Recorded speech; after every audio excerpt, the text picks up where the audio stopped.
ब्रह्म फंसिए फिक्र के चंगुल में, रह गए क्षमा कर विश्व रूप केवल बावन ही अंगुल में। तन पर वो पीतांबर न रहा। भाई आप लोग यहाँ क्यों खड़े हैं? यहाँ तो कोई जगह ही नहीं है खड़े होने की। या फिर आप बैठ जाइए पीछे, या फिर साइड से हो जाइए। भगवान का ऐसा स्वरूप है,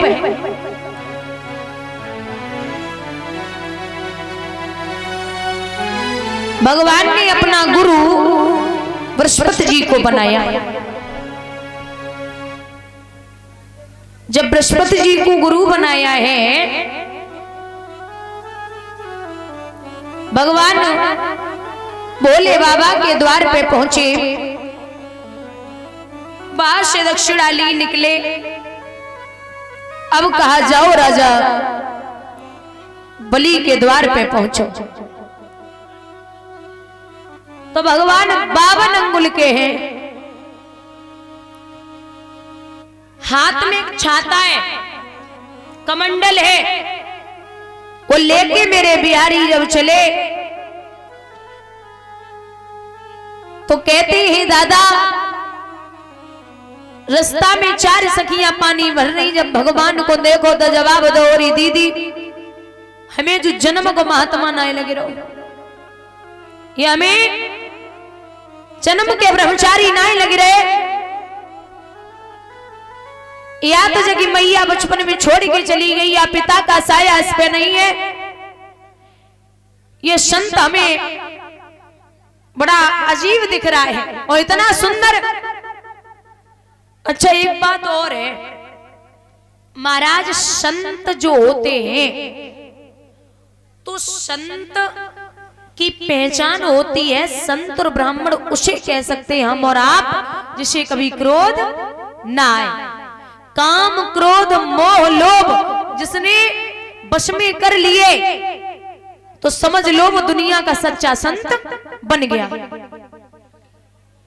क्रोध नाम की चीज न हो जिस व्यक्ति में, वो दुनिया का सच्चा संत है। एक संत जी गंगा स्नान करने के लिए पहुंचे तो उन्होंने जैसी गंगा में डुबकी लगाई, महाराज जब डुबकी लगा के बाहर आए तो क्या देखते हैं, एक बिच्छू बहता हुआ जा रहा है। अब बिच्छू बहता हुआ जा रहा है तो संत जी सोचने लगे कि ये मर जाएगा, फालतू में इसे बचाना चाहिए।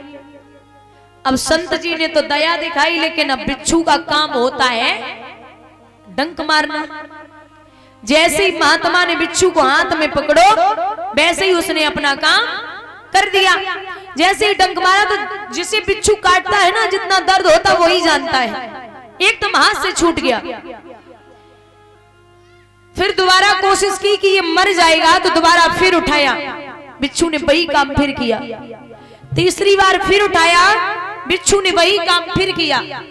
1-2 बार नहीं भक्तों, 50 बार महात्मा जी ने बिच्छू को उठाया और 50 बार बिच्छू ने डंक मारा। शरीर तपा जा रहा है, जल रहा है, तो एक व्यक्ति खड़े खड़े देख रहे, उन्होंने जवाब दिया कैसे संत हो? अरे ये बार बार तुम्हें परेशान कर रहा है, बार बार आपको दर्द दे रहा है, तो इसे जाने दो, मर जाने दो, तुम क्यों इसे बचा रहे हो? तो संत जी बड़े मीठे स्वर में बोले कि बेटा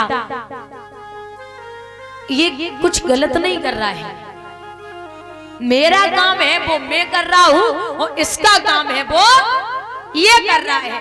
गलती दोनों में से एक की भी नहीं है। मैं अपना काम कर रहा हूं, मेरा काम है दया करना, तो मैं दया दिखा रहा हूं, और इसका काम है डंक मारना, तो ये हमें डंक मार रहा है। तो काम दोनों अपना अपना कर रहे, इसलिए इसमें क्रोध करने वाली बात है ही नहीं। तो संत का स्वभाव सरल स्वभाव होना चाहिए। बंधुओं वहां पहुंचे हैं राजा बलि के दरवाजे की तरफ। आवाज लगाई है। तो प्रवासी कहने लगे, साधु जी महाराज पास तुम राजा के जाओ और पूर्ण इच्छा हो न खाली हाथन वहां से आओ। दया धर्म की खान धन दौलत की चली का मांगे से दे देगो अपनी जान। चले जाओ। राजा के दरबार में जब चले पहुंचे तो राजा बलि गद्दी से नीचे उतरे। आइए भगवान, बड़ी कृपा की है जो आप यहां पधारे हैं। कहिए महाराज क्या चाहिए? भोजन मांगो, कपड़ा मांगो, जो मांगो सो हाजिर है। हे देव हमारा तन मन धन इन चरणों पर न्यौछावर है, मांगो। राजा बलि बोले, सुनो महाराज, अरे बनवाई दूं बाबा मंदिर आला।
महाराज, जो चाहिए हमसे मांग लो।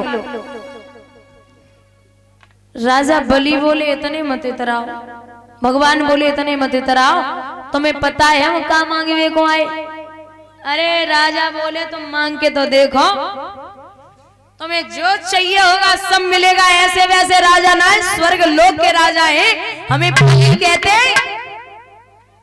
भगवान ने बोले अगर हमने मांगो और तूने ना दे पाओ तो जिंदा यहां से नहीं जाऊंगा।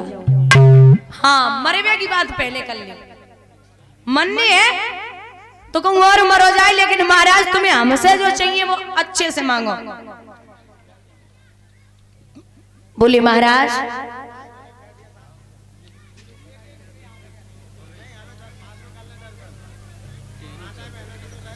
माताओं बैठ जाओ। महाराज जी मना कर रहे हो, आप बैठ जाओ।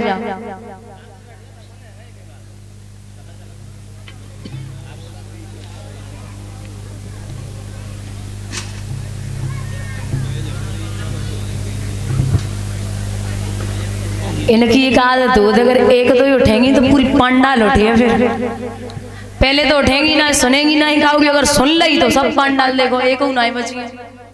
थोड़ी बहुत और रह गए, अगर मना नहीं करी तो जो उठे ये सब बढ़िया रे मना कर दे।